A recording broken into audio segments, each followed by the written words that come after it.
Molt bé, bona tarda, ja són les 4:02. No sé si vendran algunes persones més, però nosaltres en tot cas comencem la darrera sessió d'aquestes jornades, perquè després passarem una projecció. Doncs la darrera ponència, que ens ocuparà més o menys una hora, serà més o menys uns 40-45 minuts de conferència i després hi haurà temps per preguntes i comentaris. Us presento doncs el ponent, que és el Sebastián Moro, nascut a Buenos Aires, doctor per la Universitat de Londres. Ell va fer la llicenciatura a la Universitat de Buenos Aires, on va començar a especialitzar-se en filosofia grega antiga. Va continuar els estudis als Estats Units i a la Universitat d'Oviedo, on va rebre el certificat de suficiència investigadora. Més endavant va acabar el doctorat al Royal Holloway College de Londres, sota la supervisió de la professora Anne Shepard, una especialista reconeguda en neoplatonisme, que és el tema que va dedicar a la tesi i que avui també ens en parlarà. És a dir, la tesi doctoral del doctor Moro va ser sobre filosofia de la música en el neoplatonisme i la noció d'harmonia còsmica en el Timeu i la República de Plató. El Sebastián està interessat en un camp d'estudi interdisciplinari que combina la filosofia de la música, la filosofia antiga, els estudis clàssics i l'estètica. Ha escrit en diverses revistes, ha escrit capítols, per exemple, darrers articles o capítols que ha escrit l'any 2018, hi ha el capítol de Musical Representations of the Scala Natura in the Neoplatonic Tradition, en el llibre que ha editat el professor Amador Vega, que és Diálogos, Ramon Llulls Method of Thought and Artistic Practice, i el Sebastián també ha fet un altre article o capítol editat a abril que es titula Being as Illumination of the One and its Manifestation through Cinematic Images, que pel que tinc entès té una mica de relació amb el que ens parlarà avui. A part, i com potser ja ho he intuït, el Sebastián Moro ha fet estudis de violoncel, ha treballat en diverses orquestres i de fet avui la seva ponència, la seva comunicació, estarà il·lustrada no només amb imatges, sinó també amb exemples musicals. I us faré una mica de resum del que ens parlarà. Ell proposa estudiar, amb la conferència que ens farà avui, alguns aspectes de la filosofia neoplatònica que són valuosos per apropar-se al tema del mirall, la imatge, l'ombra, el ressò o l'eco i la vibració sonora. Es referirà a aquests temes des de la perspectiva del simbolisme musical, en el qual les idees de so, vibració, reverberació i ressò o eco complementen una concepció de la metafísica de la llum i la il·luminació a partir de la seva expressió auditiva. En aquest context, el món com a harmonia audible, que sorgeix d'una harmonia interior, complementa una visió de la realitat que és concebuda en el neoplatonisme com a imatge o manifestació visible d'una realitat interior essencial i invisible. Aquesta complementarietat entre la idea de perilampsis, que és la irradiació metafísica de l'ésser amb llum i imatges, i la d'una emanació del so i l'harmonia que es reflecteix en diferents nivells, és possible perquè en la mitologia antiga Apol·lo és tant el déu de la llum com el déu del so i la música. I dit això, passo la paraula al doctor Moro perquè comenci la seva intervenció. Bueno, estoy muy agradecido de estar aquí y gracias, Ana, por la presentación. También quiero agradecer al profesor Amador Vega y a la organización de la conferencia, Raquel, Sergi, y a toda la Asociación de Amigos Haas, también por haber recibido la beca, la Fellowship Haas, y por haber tenido la oportunidad de investigar en la biblioteca Haas, que es, para este tema del neoplatonismo, es el lugar ideal para poder continuar profundizando estos temas. ¿Se escucha bien? Sí. Bueno, sí, mi tema, al ser el tema de la música, trata de encontrar un equilibrio entre lo que sería lo que es más famoso, el neoplatonismo, como es esa metafísica de la luz o de la iluminación, que a veces se lo suele entender como emanación, y por eso hay otras metáforas, ¿no? Que son como la metáfora del aroma, o la que yo propongo estudiar aquí, que es la metáfora del sonido, ¿no? Como una procesión, que es lo que los neoplatónicos llaman como movimiento metafísico desde la primera causa, en la que toda la realidad surge como una irradiación desde un centro, una fuente. Esa fuente puede considerarse una fuente sonora, y es a partir de ahí que toda la realidad surge como un eco en esta concepción. Y ya se puede retomar esta concepción a la República de Platón, en la que, como es muy conocido la analogía o las alegorías del sol, la línea y la caverna, en ese diálogo platónico está nuevamente considerado más que nada como imagen y sombra, o imagen y reflejo, espejos. Pero también se dice que los que pasan por detrás de los prisioneros en la caverna también hablan, ¿no? Y en el fondo de la caverna se escucha un eco. Entonces los prisioneros creen que lo que las personas que se ven reflejadas en las sombras están hablando, pero en realidad es el eco que reverbera detrás de la caverna. Eso mismo va a tener ciertas connotaciones con la idea de materia como espejo, y la materia como eco de lo uno, o de los primeros niveles del ser hasta los últimos niveles de lo que sería la procesión neoplatónica. Y en ese sentido también es muy interesante combinar la idea de alma con una irradiación desde el intelecto, como segunda hipóstasis platónica, neoplatónica, y también como el alma, como lo que dice Proclo, el neoplatónico Proclo, comentando el Timeo de Platón, el alma como el resumen de todos los intervalos musicales.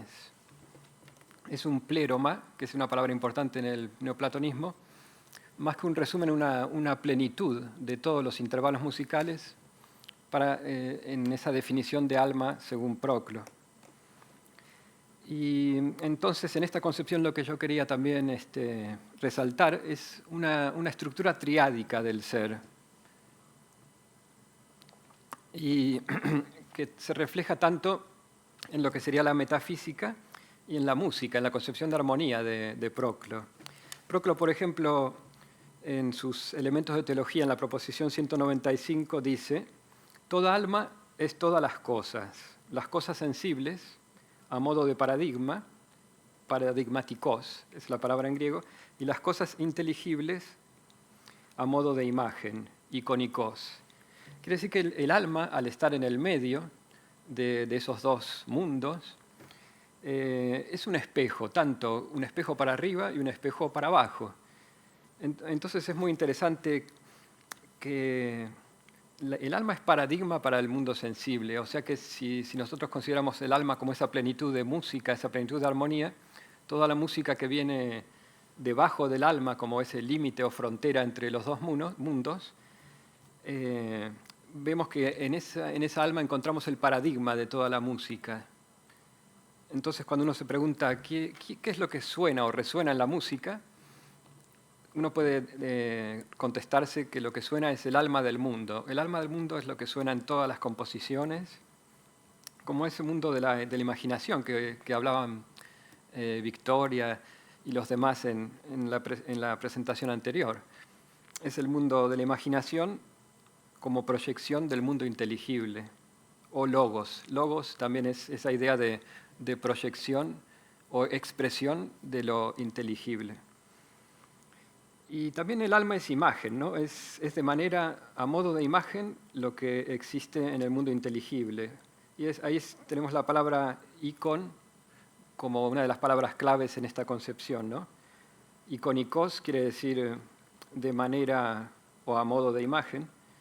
Y esta idea que está expresada de manera general en las proposiciones de los elementos de teología, en el comentario al Timeo de Proclo, tiene una expresión más particularmente musical, y todavía conservando esa estructura triádica.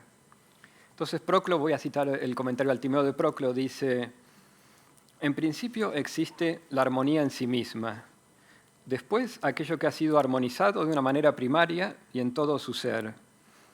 Terceramente, está aquello que ha sido armonizado de manera secundaria y participa de esa manera en la armonía.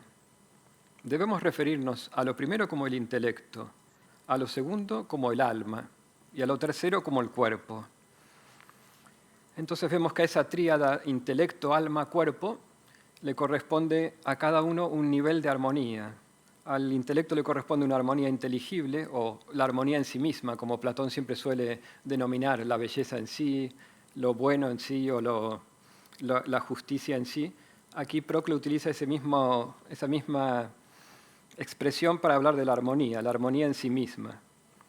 Eso corresponde al nivel del ser o al nivel del nous, el ser esencial.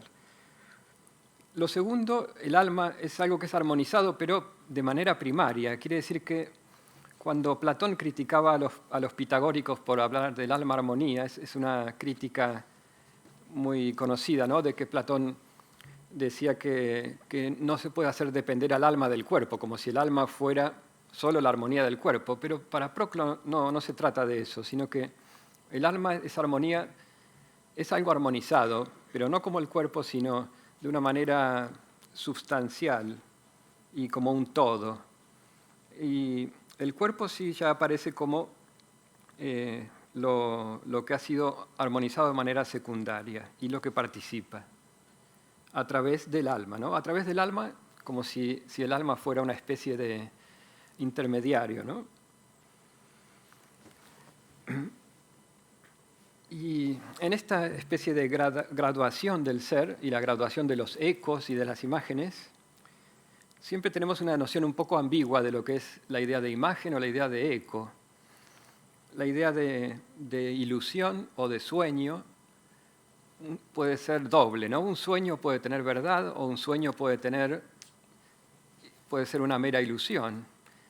Y el mundo como ilusión es algo que siempre se ha referido al platonismo, ¿no? Como una de las cosas más básicas del platonismo, como un mundo que es una imagen de otro mundo.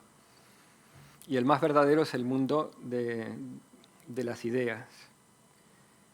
Entonces, si uno trata de definir la filosofía platónica o la dialéctica, podemos entenderla como una búsqueda, ¿no? La búsqueda de los seres reales, un ascenso en la caverna, que lo que propone es un darse vuelta. Si los prisioneros están mirando a la caverna, al fondo de la caverna, lo que tienen que hacer es darse vuelta y mirar al origen de la luz. Y si hablamos del eco, es a través del oído.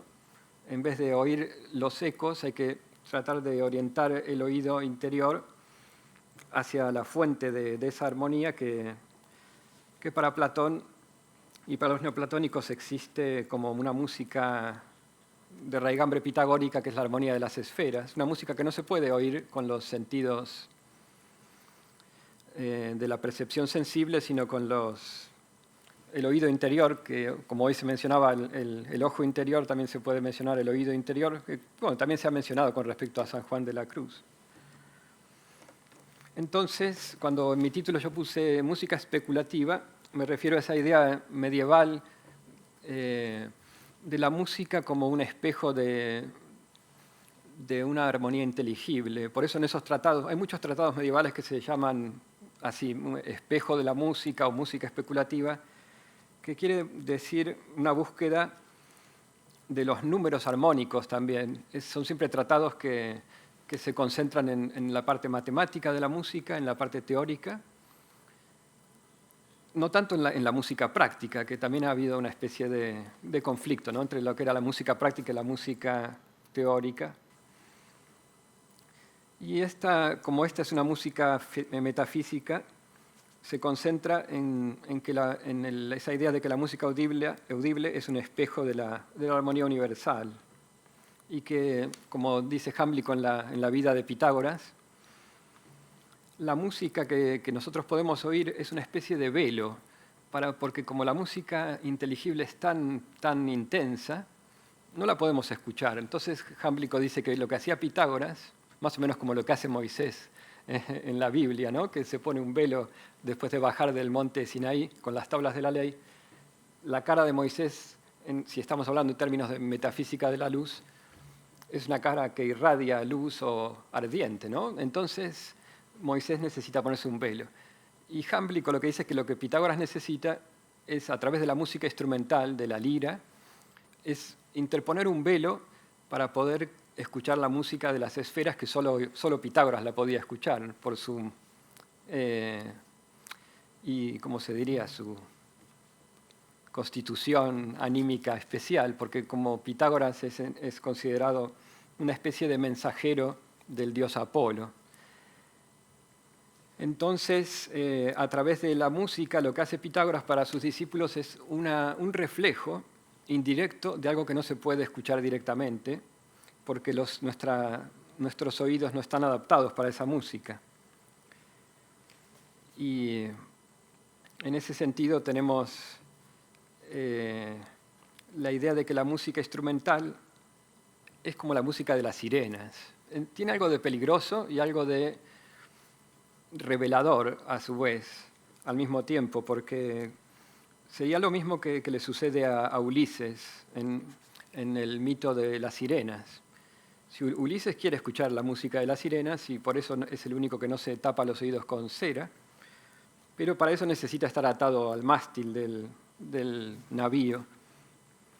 Y ahí lo que aparece en ese mito es esa idea de que el símbolo o la imagen nos puede distraer, como sería el canto de las sirenas, y puede volverse lo que Pablo denominaba una idolatría, ¿no? de la materia, o la materia misma del sonido puede, si está puesta en referencia en el eje del mástil, en la música ese eje es la escala musical, ¿no? La escala musical es lo que fija todo lo que, si no, en la procesión neoplatónica se desintegraría, ¿no? Desde el centro hacia la periferia.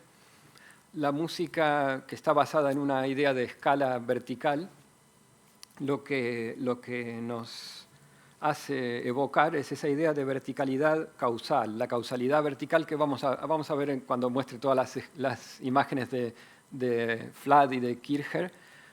Son imágenes en las que lo vertical y el monocordio vertical, el instrumento de una sola cuerda, están siempre presentes.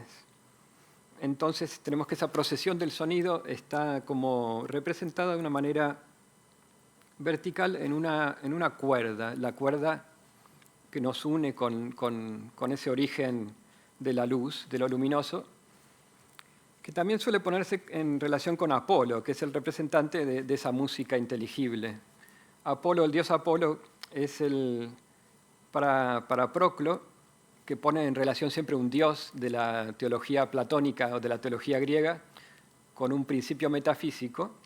Apolo lo que representa es una énada. Las énadas serían lo que son esos principios de unidad que están entre el mundo de las ideas, el mundo inteligible, y lo uno absoluto.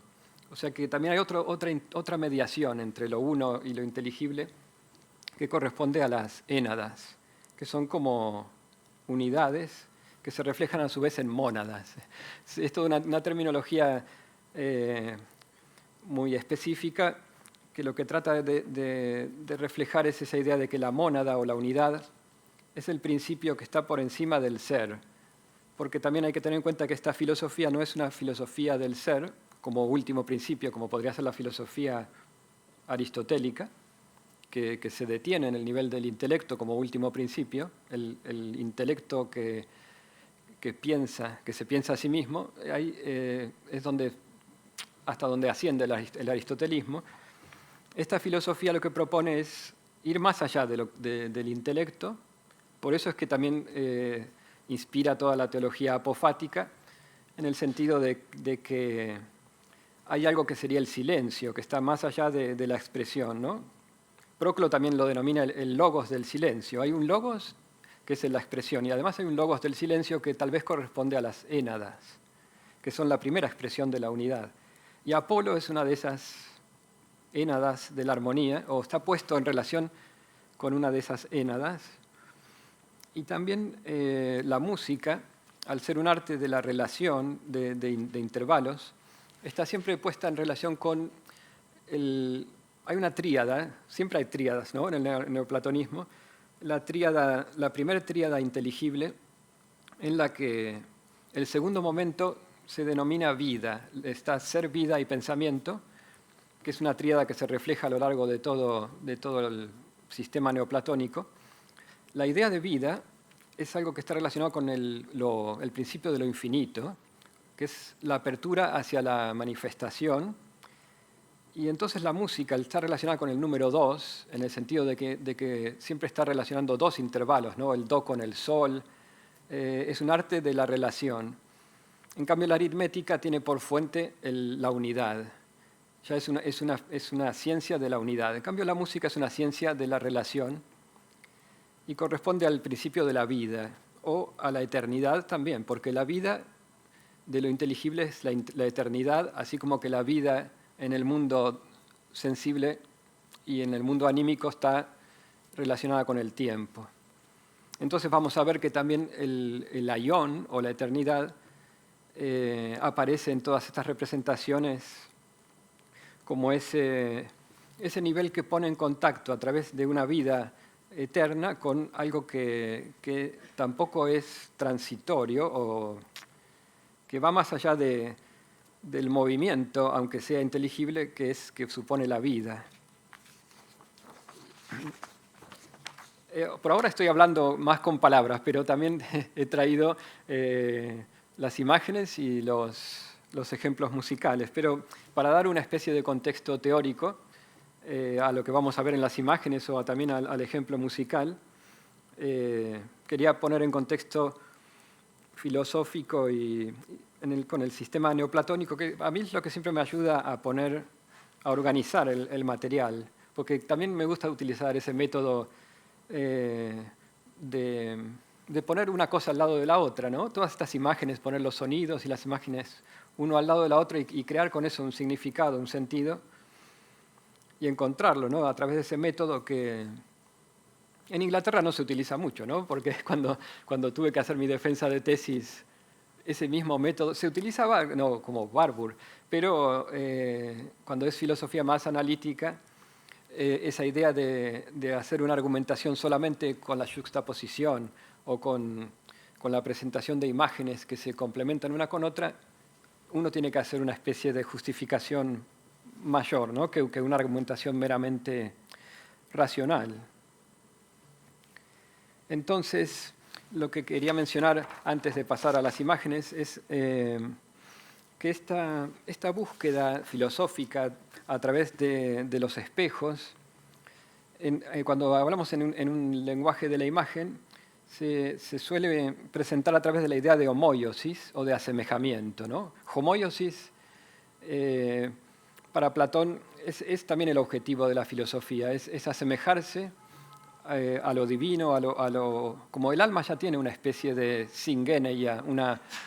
Singeneia quiere decir ser de la misma especie, mismo género, o estar emparentado de alguna manera. El alma, no solo el alma como hipóstasis o el alma del mundo, sino que el alma individual también está emparentada, es hermana, según dice Proclo, del alma del mundo. Todas las almas son hermanas, que de ahí también procede esa idea que más tarde Schiller y Beethoven expresarán como la hermandad humana en la novena sinfonía de Beethoven, basada en el texto de Schiller.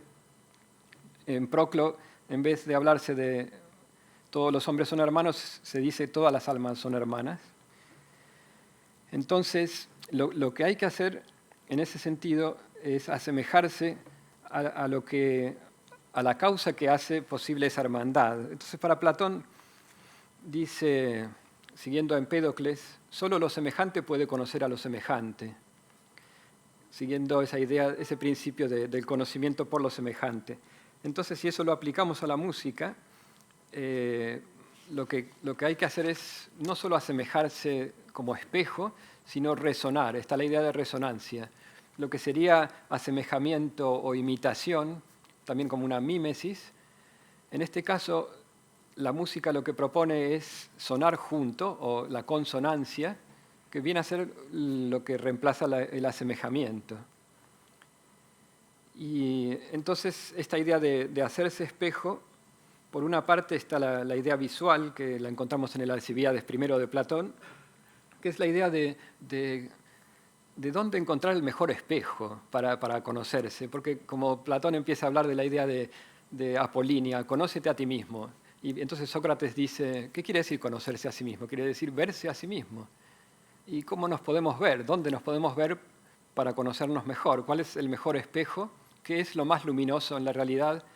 Lo que tenga más luz para podernos ver mejor. Entonces empieza a hacer una especie de ascenso similar al del banquete, en el que él dice, bueno, cuando uno se quiere conocer, lo mejor es verse en un amigo o verse en la persona amada, verse en los ojos, ¿no? En la pupila. Entonces, cuando uno se ve reflejado en el ojo de alguien, Platón dice, bueno, esa es la idea, ¿no? De verse en otro, no en un espejo meramente mecánico, sino en un espejo vivo. Pero también empieza a pensar que lo mejor sería verse en el ojo de Zeus, que es el verse en el espejo divino. Entonces, esa idea nos podría hacer pensar también en dónde está la intensidad mayor de sonido. Y en ese caso es la armonía inteligible. ¿Dónde resonar mejor para conocerse el nombre sonoro que cada uno tiene? Porque también en esta concepción cada ser tiene como una marca, un vestigio sonoro, una semilla sonora que hay que volver a ponerla en movimiento para conectarla en vibración, ¿no? Esta es la idea de vibración y de cómo poner en movimiento el sonido nuevamente.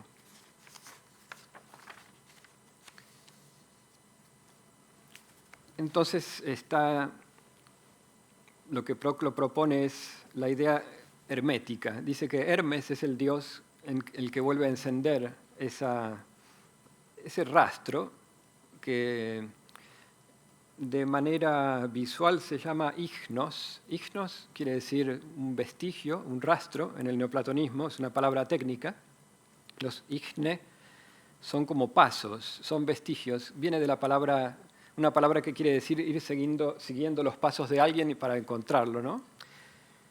Pero Plotino utiliza como palabra equivalente a ignos una palabra que quiere decir resonar o ser un eco. Entonces, cuando él menciona cómo está el alma en los vegetales, pregunta Plotino en el Tratado sobre el alma, ¿cada vegetal tiene un alma o cada vegetal depende del alma de la naturaleza o del alma de la tierra? Entonces esa pregunta Plotino la responde diciendo, no, lo que tienen las plantas es un eco del alma de la naturaleza. Entonces esa idea de que el alma es un eco no es solamente una comparación que uno puede hacer de manera externa, sino que el mismo Plotino y otros filósofos como Proclo utilizan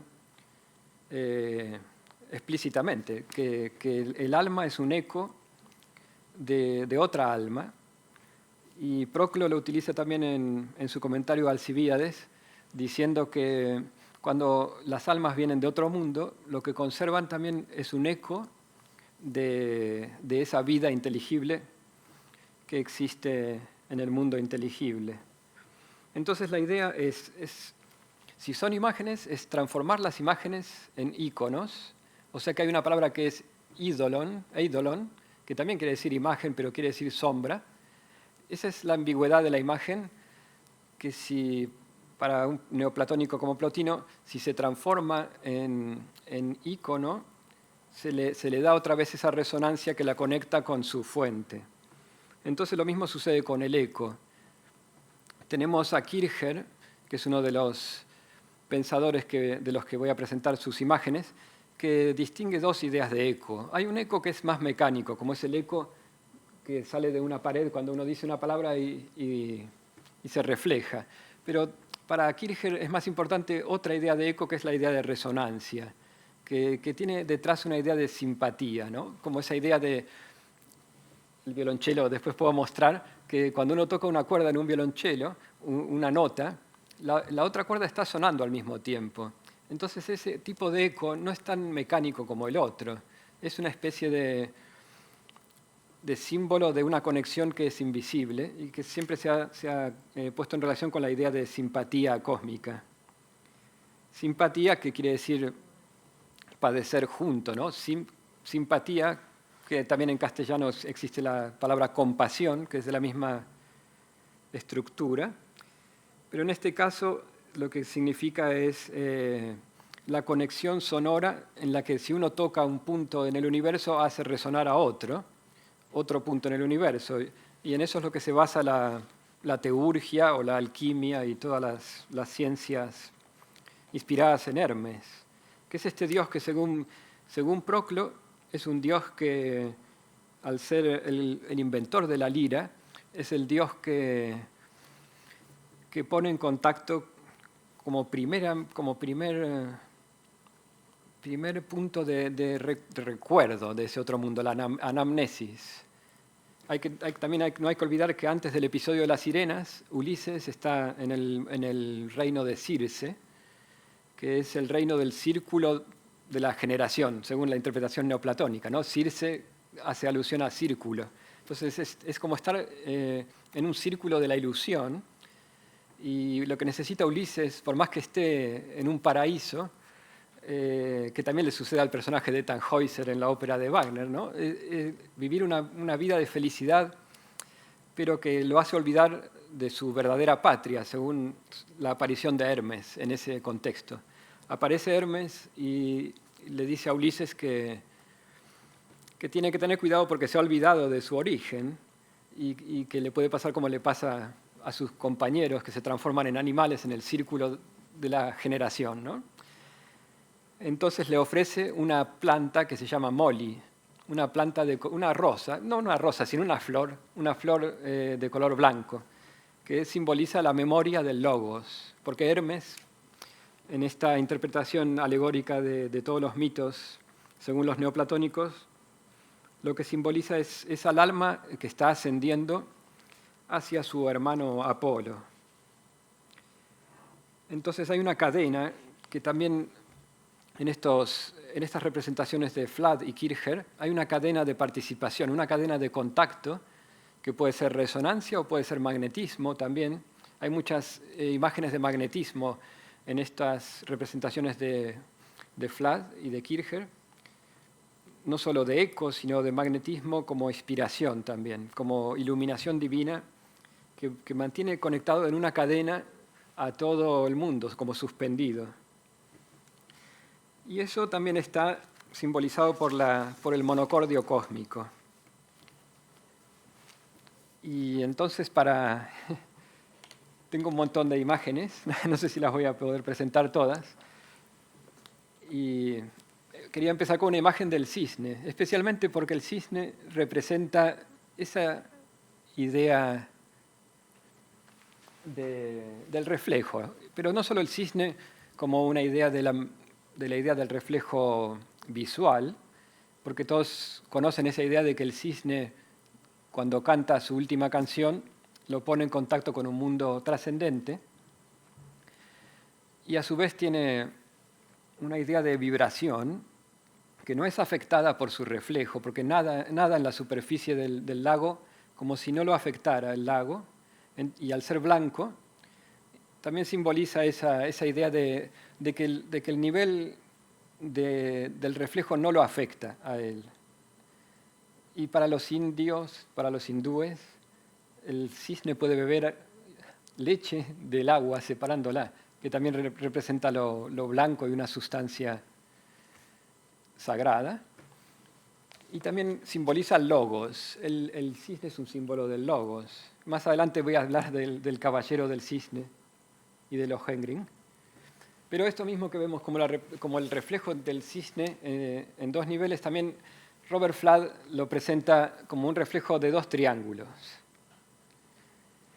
La obra más conocida de Robert Fladd es el Etrusque Cosmi Maiores, que puede traducirse Historia, Metafísica, Física y Técnica, tanto del macrocosmos como del microcosmos. Todas estas representaciones lo que van a mostrar es la analogía del macrocosmos y del microcosmos y cómo poner en consonancia los dos, que después de todo es el objetivo de la música pitagórica, cómo conectar los dos niveles. Tenemos en el triángulo superior el famoso tetragramaton y también que es un triángulo que no está dividido en círculos como es el de abajo. El de abajo está dividido en 3 círculos que es el círculo de los elementos, el círculo del éter y el círculo empíreo. Entonces esos tres niveles pueden representarse con lo que antes pueden relacionarse con lo que había mencionado del nivel del intelecto, el nivel del alma y del universo celestial, y el nivel del cuerpo, que son los 4 elementos. Ese círculo inferior, aquí lo podemos ver en más detalle, ¿no? Con la Tierra en el centro, y está rodeada por un cielo de los elementos, un cielo de éter y un cielo empíreo. Y esa Trinidad refleja la Trinidad divina. Las letras podrían ponerse en relación con Raymond Lull, las 3 ABC. Y el cielo de la Trinidad es lo que contiene al triángulo. Bueno, es lo que pone en contacto con la Trinidad, ¿no? Porque el cielo empíreo es el cielo de la contemplación de las jerarquías angélicas. O sea que es ese ascenso que hacen las almas en el Fedro de Platón, llegan a un último cielo y se recuestan en ese cielo y miran para arriba. Y aquí en estos diagramas el empíreo representa ese cielo de fuego, pero que es un fuego divino, ¿no? Porque pir quiere decir fuego, pero como también tenemos el cielo elemental, no se puede confundir un fuego con el otro. Y el éter en este caso está considerado casi de manera aristotélica como el éter en el que se mueven los planetas. Pero no siempre es así. El éter puede llegar también a ser identificado con lo que aquí es empíreo, porque el éter es la fuente de los elementos y puede simbolizar también a lo inteligible.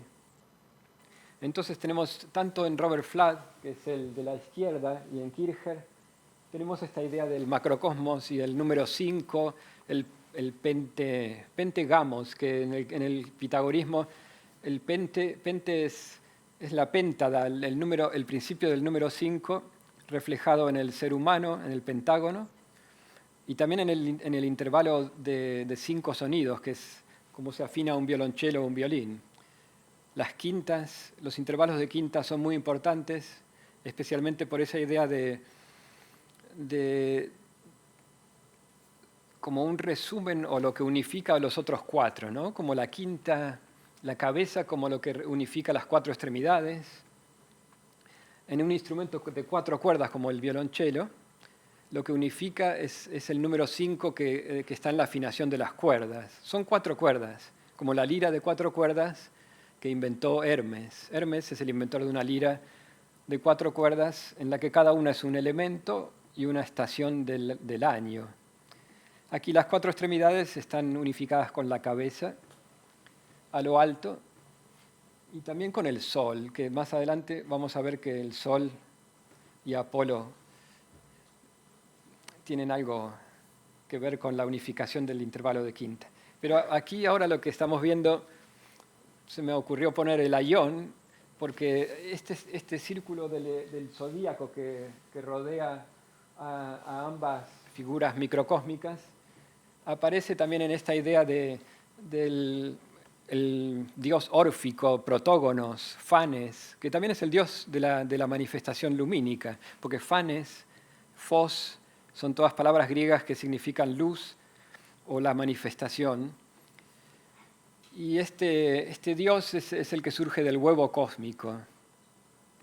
Y en este caso hay varias representaciones en que está relacionado también con la idea de vibración por la serpiente que rodea el cuerpo del Aión, ¿no? La idea de serpiente, igual del cuello del cisne que mostré antes, es esa idea sinuosa de que lo sinuoso es lo que conecta, además de tener una idea axial, como ese polo o esa lanza, ¿no? Que tiene, bueno, aquí también lo tiene en esta representación, ¿no? La idea de verticalidad, pero también la idea de serpiente que va a aparecer nuevamente en la idea de armonía cósmica, en unas representaciones que mostraré a continuación. Estas son otras representaciones de cómo el reflejo lumínico está, en este caso, además, puesto en relación con intervalos de octavas, porque cada uno de estos niveles, que son los niveles de los elementos, el Sol como centro del cielo etéreo, y más arriba el cielo empíreo, dividido también en tres. Están poniendo en conjunción lo lumínico del triángulo y la idea de reflejo, pero también con la idea de simpatía musical que une todos estos niveles. Aquí hay otra tríada de facultades humanas que Robert Fladd presenta como el microcosmos. Esos tres círculos que aparecen relacionando con las facultades humanas son imagen de esos otros tres niveles. No me voy a detener mucho en cada imagen porque si no, no va a haber tiempo. Ya estoy viendo que ya ha pasado el tiempo muy rápido. Pero pasaré entonces directamente al monocordio. Y siempre podemos ver que el Sol está en la esfera de la igualdad. El Sol es la nota mese. La nota en griego mese quiere decir lo que está en el medio, meson. Y en la lira siempre había una cuerda que era la cuerda del medio, a partir de la cual se afinaban las otras. Quiere decir que el Sol es lo que nos ayuda a afinar y a poner en resonancia el instrumento. Estas son imágenes de Kircher que hacen alusión a la idea del rayo de luz. Pero voy a ver si voy a pasar directamente a la idea de verticalidad en música y en el sonido, que nos lleva a una pieza que quería interpretar, que es un fragmento de la música antigua griega que se llama Epitafio de Síquilos. Entonces el Epitafio de Síquilos está relacionado con la idea de permanencia, porque es una música que quiere permanecer en el tiempo, aquí, ¿no? Y es una música que se conserva escrita en esta columna. El texto, para decirlo más rápido, bueno, lo he conseguido en Wikipedia, así que la traducción y la pronunciación no es del todo muy correcta, pero se entiende. Entonces el texto dice, mientras vivas brilla, está la idea de brillar y de que la música quiere expresar ese brillo, un brillo eterno. No sufras por nada en absoluto, la vida dura poco y el tiempo exige su tributo. Entonces esta música está puesta por Síquilo para una señal de eterno recuerdo. Atanatu Mnemes. Mnemes es el recuerdo, ¿no? Relacionado con la diosa de la memoria. Y voy a interpretar esta pieza porque hace alusión también a esa idea de la nota media y de cómo lo apolíneo, el Sol, está en referencia a esa idea no solo del Sol como luz, sino del sonido que es lo que da estructura a estas piezas musicales.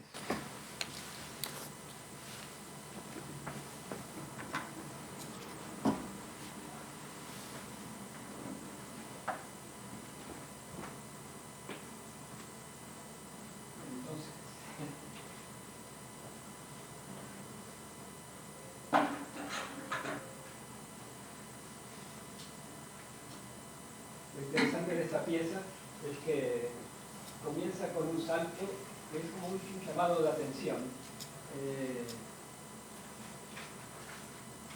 Una llamada. Y es un intervalo de quinta que va desde la nota mese, que en este caso es la nota la. Esta nota está en el medio de este mi y de este. La pieza empieza entonces con un salto de quinta y va a terminar en el sonido mi, que es el más grave. Entonces hay que tener en cuenta la idea de mediación que corresponde con el Sol, en lo que sería una representación visual.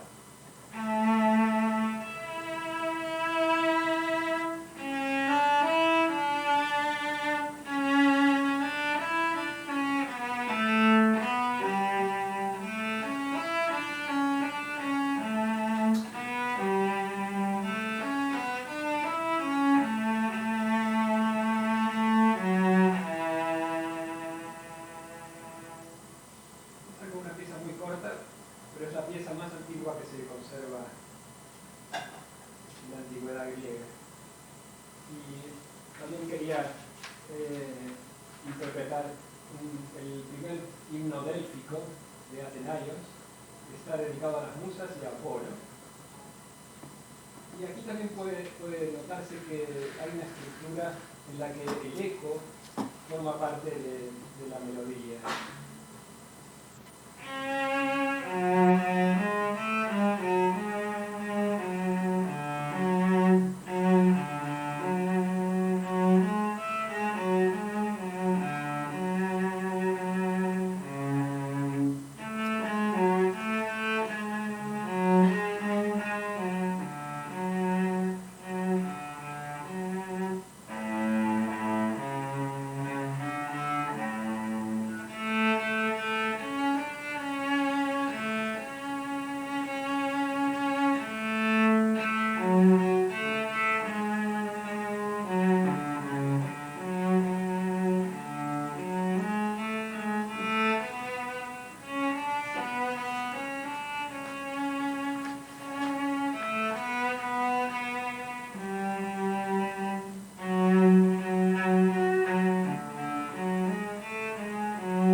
Según el libro de teoría de Aristóteles, la nota mese es la nota que viene a ser para nosotros es una la tónica, es una nota que se repite a lo largo de toda la pieza. Pero ha pasado el tiempo muy rápido, así que sí. Quería terminar solamente con una frase del himno, el principio del himno a las musas, para demostrar que también esa idea de luz aparece directamente en el himno a las musas de Proclo, que comienza diciendo: cantemos la luz que eleva y hace retornar a los mortales a las alturas. Celebremos a las 9 hijas del gran Zeus de luminosas voces. No voy a leer todo, pero era solamente para poner en relación la idea de luz con la idea de música y de las musas como las diosas que danzan alrededor de Apolo, como esta imagen de unidad. Pero, lamento no haber podido mostrar las otras imágenes, pero muchas gracias.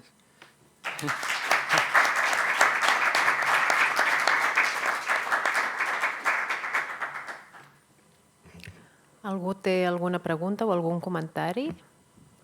Endavant.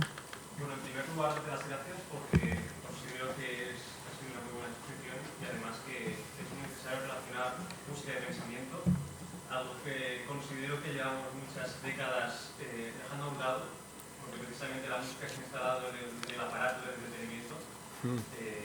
También, citando a Ramón Andrés, en un libro que escribió sobre Bach, dijo que la música debería ser un movimiento descifrable, y yo me tomo esa cita como literal. Creo que en tu interpretación de hoy realmente la música ha sido un movimiento descifrable, tanto enhorabuena. Y ahora ya paso a la pregunta. Has mencionado en Kierkegaard la cuestión de los ecos, que hay distintos tipos de ecos, y bueno, después de todo eco y después de todo, digamos, al final de todo siempre está el silencio. Entonces me gustaría preguntarte si crees, o si sabes, si Kierkegaard habló en algún momento sobre el silencio. Sí, es una pregunta muy interesante, porque sí, del silencio es de donde tiene que surgir la música, y al final los buenos músicos siempre se dice que son aquellos que entre las notas o en sus pausas, en sus respiraciones, nos hacen escuchar ese sonido que está por debajo de la música. Y lo que yo creo que en estas imágenes representa el silencio suele ser una nube de oscuridad, que bueno, lo pone también en una tradición mística, pero no sé si puedo encontrar justamente aquí. Siempre está en estas representaciones, esta es de Kircher, en estas representaciones arriba está rodeado por nubes, y tanto este como el monocordio de Flad, siempre está la mano que surge de unas nubes oscuras, y esa nube para mí que es la que representa el silencio desde donde surge el sonido. O sea que vendría a estar, no estoy todavía, como es un trabajo en curso, no sé si lo menciona con palabras directamente la idea de sonido, de silencio, pero en las representaciones que he estudiado lo puedo relacionar con la idea de oscuridad en un sentido apofático también.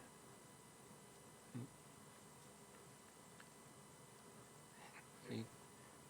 La pregunta muy básica es básica porque tú sabes que soy un amateur en el neoplatonismo realmente y ahora que estás aquí, la idea de eco e imagen ya proviene de la metamorfosis de vídeo, pero yo en Plotino lo que veo es que cuando él hace cuando habla de la alegoría de Narciso solo habla de la cuestión de la imagen. En el neoplatonismo que tú conoces, en el neoplatonismo posterior, que existe esa idea del eco, esa lectura alegórica de eco, ¿no? Porque esa idea de eco Sí. está en el mito ovidiano. Sí, sí.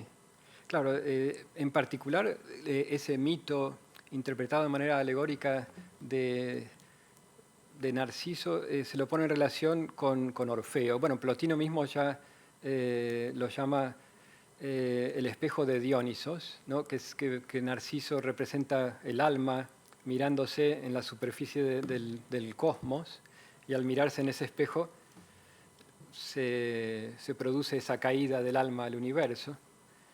Pero no tengo visto si ese mito en particular de Eco está tal vez en la tradición neoplatónica renacentista, ahí se lo podría encontrar más directamente. Pero está esta idea, sí, del eco como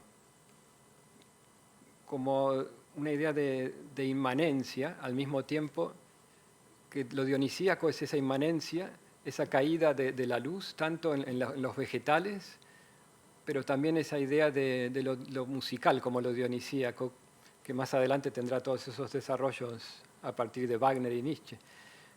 Pero tenemos esa idea de que lo dionisíaco es una chispa divina que queda en el alma. Entonces, cuando lo dionisíaco se distribuye, o hay ese famoso sparagmos, ¿no?, del mito de Dionisos, porque cuando Dionisos se mira en el espejo, lo que se produce es un calidoscopio, es como que se rompe el espejo. Y entonces hay un montón de reflejos de lo divino, y tal vez se podría poner en cuenta que esa chispa divina que está en cada uno de esos espejitos también es un nombre sonoro. Entonces, lo que sí se puede encontrar en Proclos es esa idea de sintémata, que es una marca que cada cosa tiene de lo uno. Entonces, y es una marca que se puede poner, reactivar de manera sonora a través de los nombres. Entonces, cuando uno conoce al demiurgo, que es el dios del Timeo de Platón, como el primero que pone nombres, el alma lo que tiene que encontrar es el nombre divino que le ha puesto el demiurgo y conectarse con una estrella de la que viene. Que cada alma viene de una estrella, pero como esas estrellas están conectadas por una armonía de las esferas, entonces hay que conocer la nota musical que cada uno tiene para conectarse con esa estrella, dicho así de manera poética, ¿no? Pero me parece que esa sería tal vez la mejor respuesta, pero sin lo específico del mito de Eco. Bueno.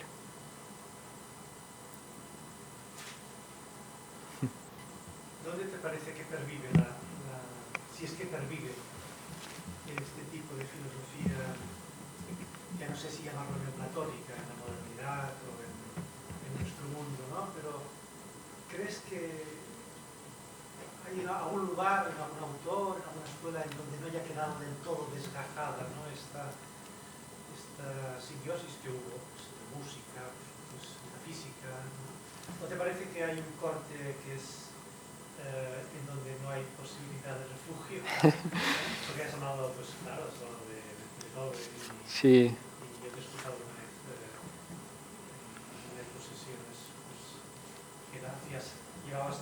todo eso, ¿no? Desde discurso hasta Sí, algún autor más contemporáneo, incluso Schopenhauer, etc. claro. ¿Crees que pervive, en cierto modo, en algún texto?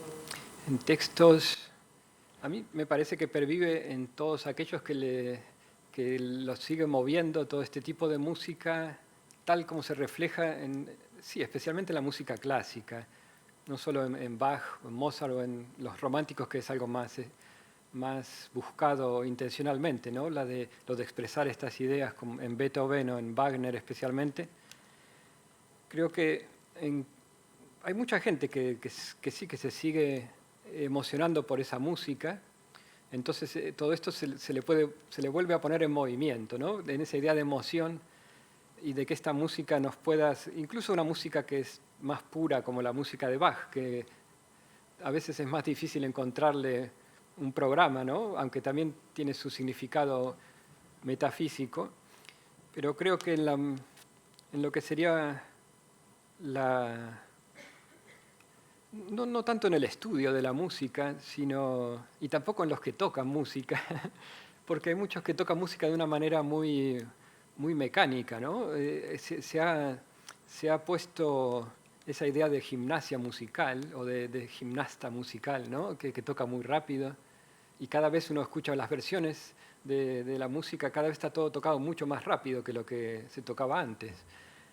Entonces, en ese sentido, para mí sí es difícil no encontrar un corte. Para mí sí que hay como un corte, pero también toda esta música del romanticismo siempre siguió influyendo la música de películas también, ¿no? No tiene el mismo contexto en el que se escucha la música, pero sigue siendo un lenguaje romántico, y para mí que se podría conservar en el acceso tan fácil que hoy en día hay a toda esta música. Si es que se pudiera volver a poner, a hacer sentir la necesidad de escucharla, ¿no? Porque cualquiera que busque una interpretación en YouTube de música, un concierto, ahí está. O sea que todo está ahí, pero es muy difícil que la gente sienta la necesidad de buscarlo, como es esa chispa hermética que hay que volver a encender.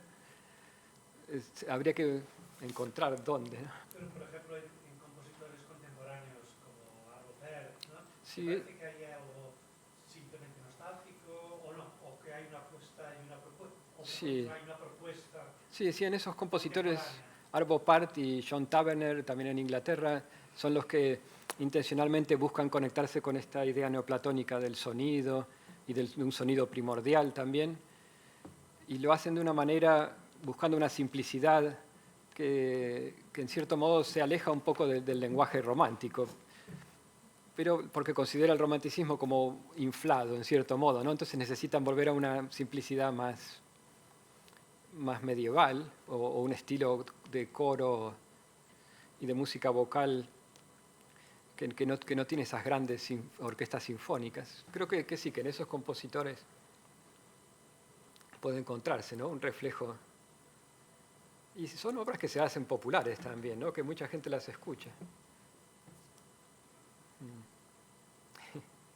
Hi ha alguna pregunta més? O tu tens un último capricho de mostrarnos algo? O... Un último capricho. Te concedo un último capricho. No, bueno, tenía un último capricho de mostrar. Me había gustado. En el marco del PowerPoint. Por ejemplo, esto sí ha sido, hace muy poco han hecho esta instalación en un mercado de Londres, en que dice: el tiempo aquí deviene espacio, ¿no? Que es una frase del Parsifal de Wagner. Entonces, sí, todas estas ideas vuelven a aparecer en cierto modo, pero no estoy seguro que tenga lugar tanto en la academia o en la sala de conciertos. Aparecen, ¿no? Están ahí.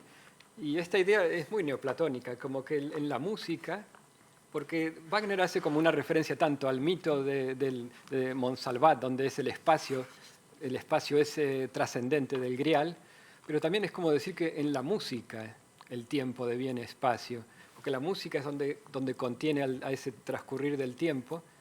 Entonces ese tipo de música que flota, que es la que flota en el espacio, como la música de Wagner, creo que puede realizar esa idea de encontrar lo eterno en la música. Ese sería mi último capricho. Muy bien. No costava res, no? No. Molt bé, doncs donem per acabada aquesta conferència. Fem ara una pausa d'una mitja horeta i ens tornem a trobar aquí a 5:45 perquè farem la projecció de la videoentrevista del professor Amador Vega amb el professor Lois Maria Haas, que titulem Ombres i miralls i que serà la cloenda d'aquestes jornades. Així que fins ara.